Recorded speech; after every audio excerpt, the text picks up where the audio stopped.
Good evening, everyone. My name is Joanne Malord, and I am the CRA Director for the City of North Miami Beach. I'd like to take this opportunity to welcome you tonight for our Incentive Programs Workshop.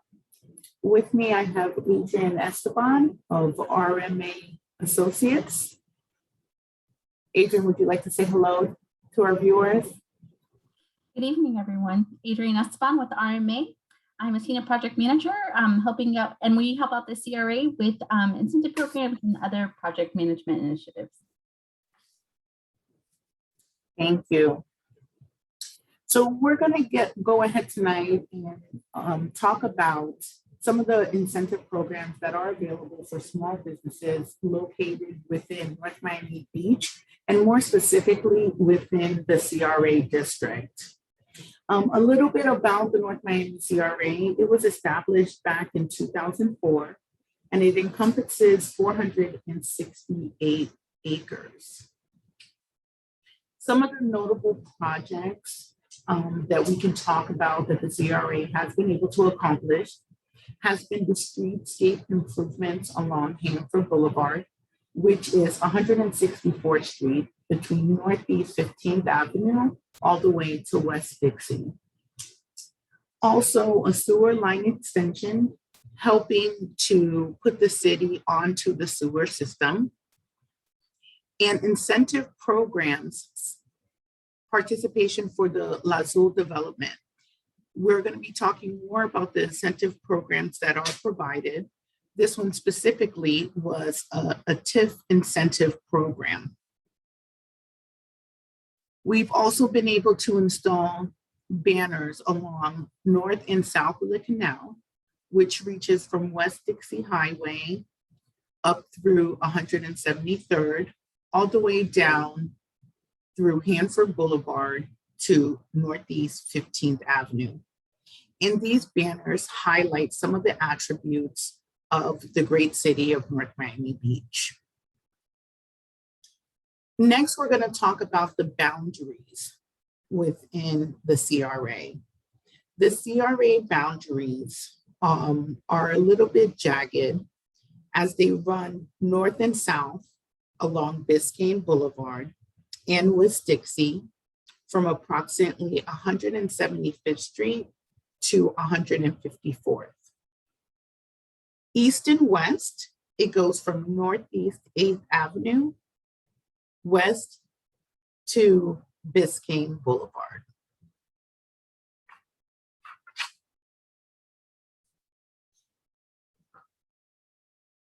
The purpose of tonight's discussion is the incentive programs that are available to businesses that are both located within the CRA boundaries that we just established, and also for businesses that are interested in moving into the CRA. These incentive programs were passed by the CRA board in December of 2020 in order to fund development and redevelopment within the CRA. The purpose of these programs are to attract private investment, renovate buildings, improving the facade, increase the tax base, which is the sole funding of the CRA, create excitement about redevelopment and the possibilities within the boundaries of the CRA district, establish critical mass of improvements, and provide tools for various redevelopment obstacles. We currently have 7 new programs: the Facade and Business Site Improvement Program, Strategic Investment Program, Strategic Investment Streetscape Program, Capital Improvement Grant Program, Real Estate Development Accelerator, Paint, Plant, and Pave Program, and the existing program of the Wastewater Impact and Connection Fee Assistant Program. We will go into each one of these programs later on today so that you can gather an understanding of how the CRA can help you fund either your current business within our boundaries or a new business that you would like to bring into our location. I'm going to next touch on some of the incentive program policies that are in place in order for you to be eligible. Of course, being within the boundaries and providing a complete application with the list of items that are needed for each application. These incentive programs are on a reimbursement basis and must include 2 estimates from contractors. Only for-profit entities are eligible. Nonprofit organizations and tax-exempt properties are not eligible. And payment is made on a reimbursement basis in most programs. Once a property has been able to receive the program, it cannot be sold within the next 24 months. The property to be improved must be free of all municipal and county liens, judgments, or encumbrance of any kind. We will talk a little bit about the target areas, but all businesses and properties that are located within the CRA boundaries are eligible to receive these programs.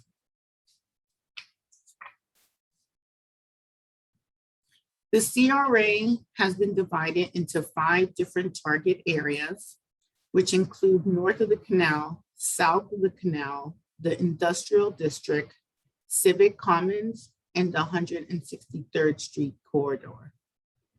Each of these areas are based to capitalize on organic clusters of businesses and infrastructure that are already in place. And these incentive programs provide funding within these target areas. I'm now going to pass it on to Adrienne, who is the project manager for RMA, and she's going to go in and provide details on each of the incentive programs that we have outlined.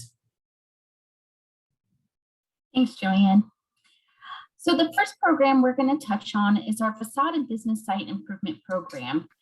Joanne mentioned some of the goals of the incentive programs in general. This first one really focuses on enhancing the exterior existing commercial business sites. For this program, there must be substantial improvements with major visual impacts.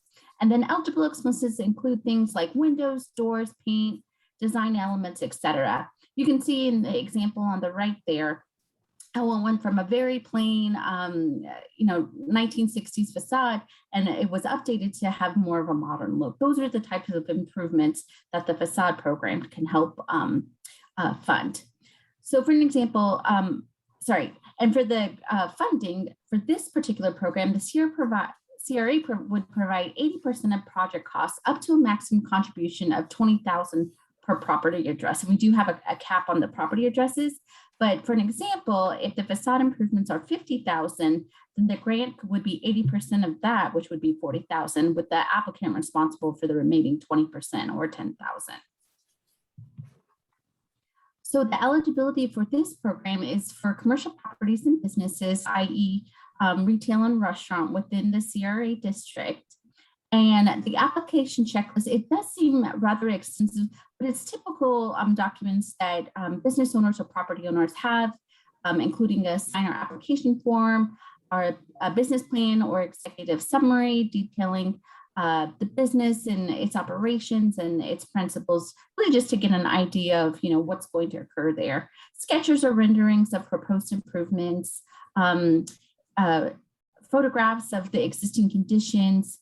We do ask for 3-year budget projections if it's not the property owner who's applying. Other things that are required, like the things I mentioned you probably already have, are like a copy of your business license or tax receipt, confirmation that the property is free of all county liens, showing that you have paid taxes for the property. Signed multi-year lease if it is the business owner applying, or the copy of the warranty deed if it's the property owner. We also would like to see a narrative or description of the entire project being undertaking, as well as budgets and 2 estimates from licensed contractors. So those are the types of required documents that are in most of the programs here. The second program is to do with interior or tenant type of improvements, it's our strategic investment program, or SIP for short. This program is for the rehabilitation or renovation of commercial properties, either through tenant or interior improvements. It can include exterior improvements, but typically the focus is on tenant or interior improvements. This particular program uses a formula that considers the amount of tax increment generated from each project. And I'll go over the formula in just a minute. There is a bonus for targeted industries, and those are established by the CRA board, who have designated breweries, micro distilleries, and micro wineries as targeted industries. The maximum grant amount that could be achieved is $150,000, but then for targeted industries, the maximum bonus eligibility goes up to $250,000. So for the formula itself is the projected new assessment minus the current assessment, which is typically like your construction costs, times 80%, because not every project is valued at the actual cost itself, times the current city, county, or whatever taxing district millage rates. In this CRA, it's just the city and the county, times 15 years, because that's typically how long it takes to recoup back those costs or to see that value increase for the total amount. But that's how the formula that we use to get the total incentive amount. So for example, if there were $100,000 worth of improvements that were being done to a building, using this formula, the grant amount would be about $13,000. There are other eligible bonuses, like if a project is minority owned, or if there is going to be workers that are hired, there are eligible bonuses on top of that. But the idea is to have this incentive program to be able to attract new businesses into the area. Like in the example you can see on the right, there was an existing building, this is in a different city, but that was a retail location. And then in its place, after unfortunately the owner passed away, there was a new restaurant who wanted to be located in this particular area. And they did a major renovation into the building itself, creating a really vibrant restaurant area. And it has been a great success since.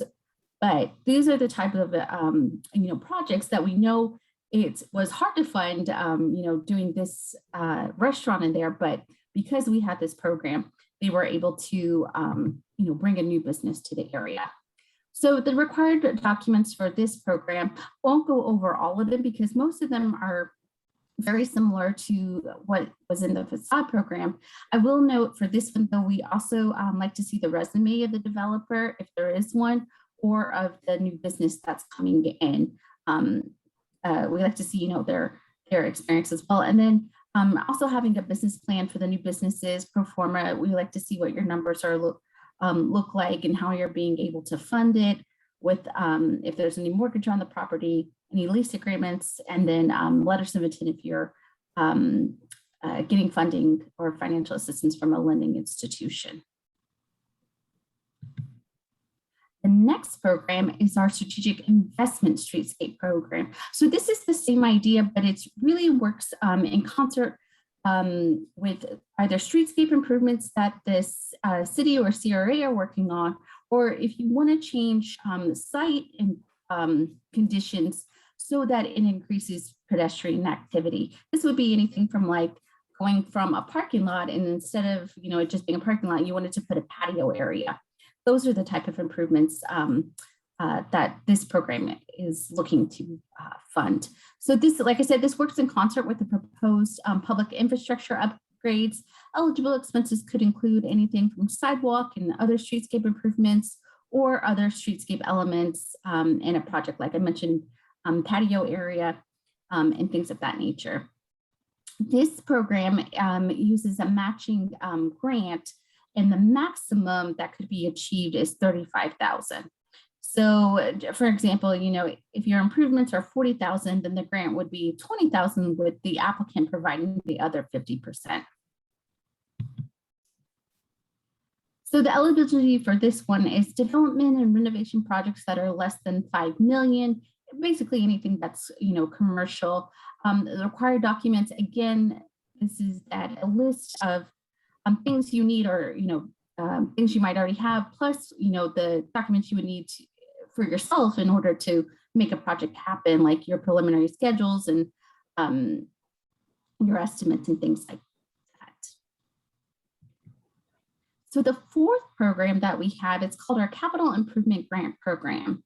So this is an interest-only program that works in conjunction with lenders and provides 50% of the interest on a loan amortized over a 5-year period.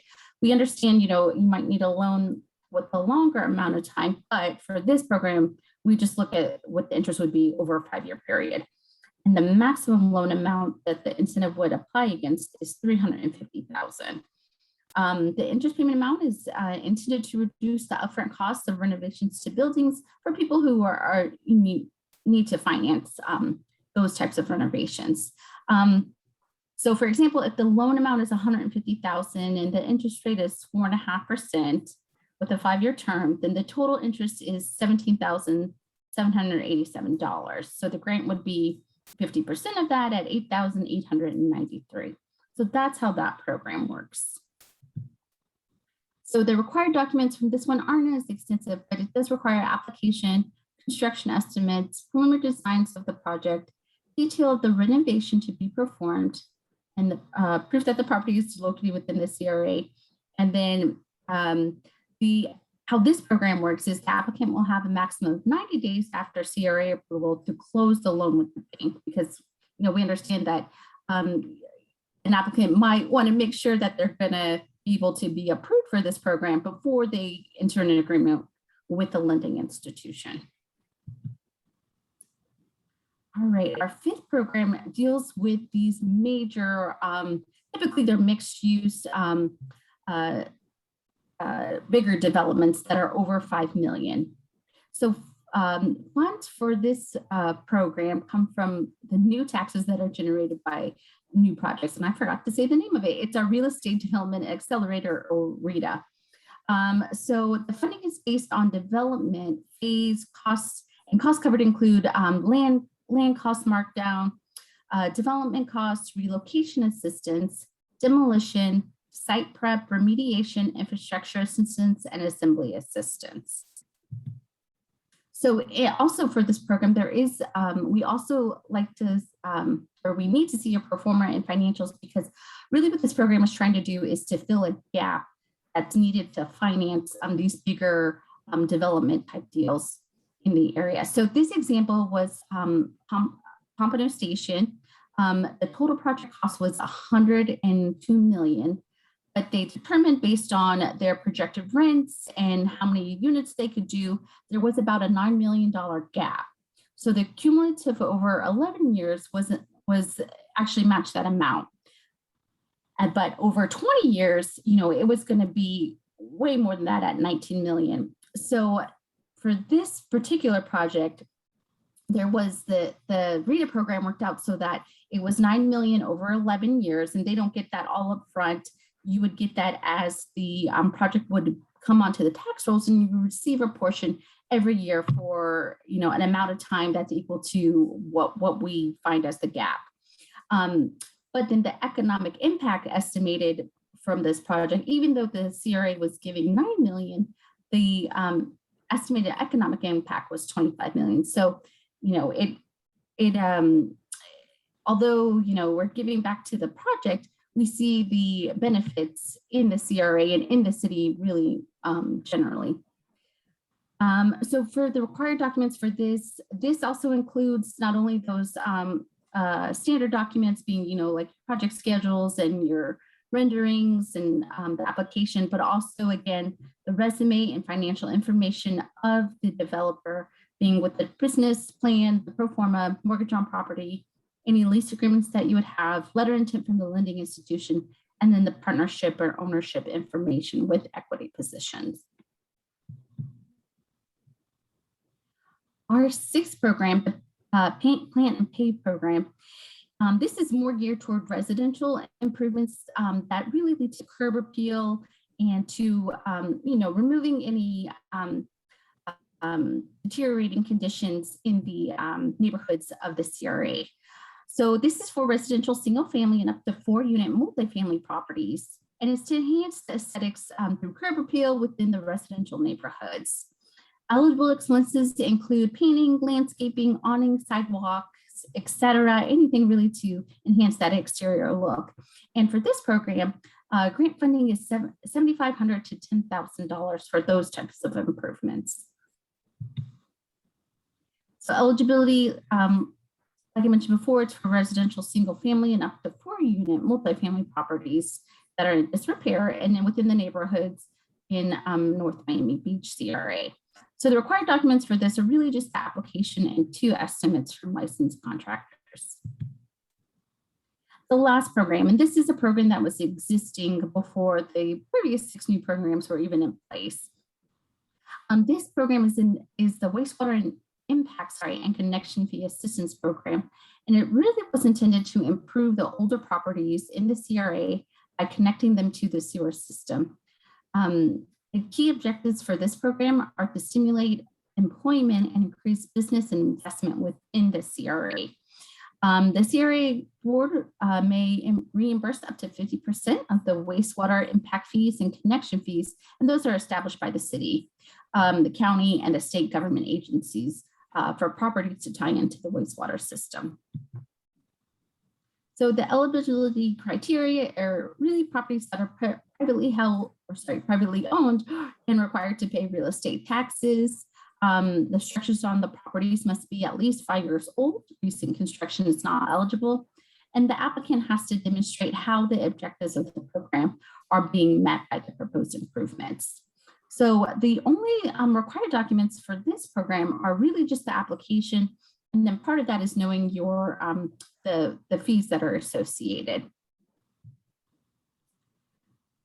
So then we just wanted to recap, we have 7 different programs, and we're trying to really meet any redevelopment obstacle to create a new tax base, bring in new businesses, see new developments in the vacant properties, and really just, revitalize the whole CRA. So just to recap the program policies, all programs contain application form and list of items needed. We have target areas that are in the map there to the right. Typically, we need 2 estimates from contractors. They're only available, besides being in the CRA, they're typically only available to properties that are for-profit and on the tax roll. Payment is typically made on a reimbursement basis in most of the programs, and then the properties cannot be sold within 24 months. And then lastly, the properties to be improved must be free of any municipal liens or judgments or encumbrances of any kind. So with that, we'll take any questions, and I'll turn it back over to Joanne. Thank you, Adrienne. Now I'd like to provide the opportunity to all attendees. If you do have a question, feel free to please raise your hand or type it in the chat, and we will be able to go ahead and answer that for you. You can learn about additional information regarding the incentive programs on our website. You can also email us at cra@citynmb.org as well. But at this time, we'll be happy to answer any questions that anybody has, either by putting it in the chat or by raising your hand.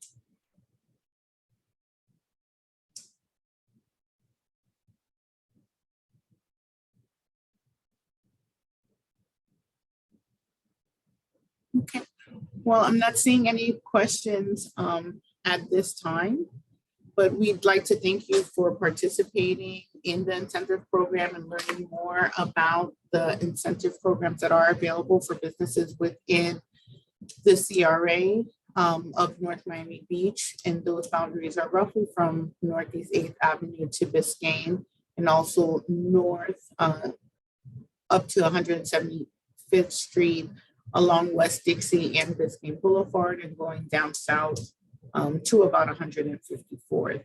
You're always welcome to get information in regards to the boundaries and maps, and also the incentive programs, where you are able to complete an online form for additional information.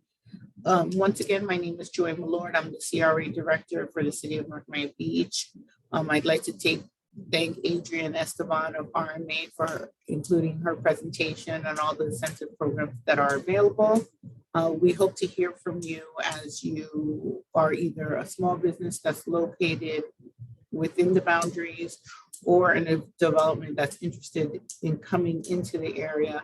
And we'll be happy to see how we would be able to assist you in helping you fund your small business and development needs. I'd like to thank everybody for attending and wishing everybody a great night.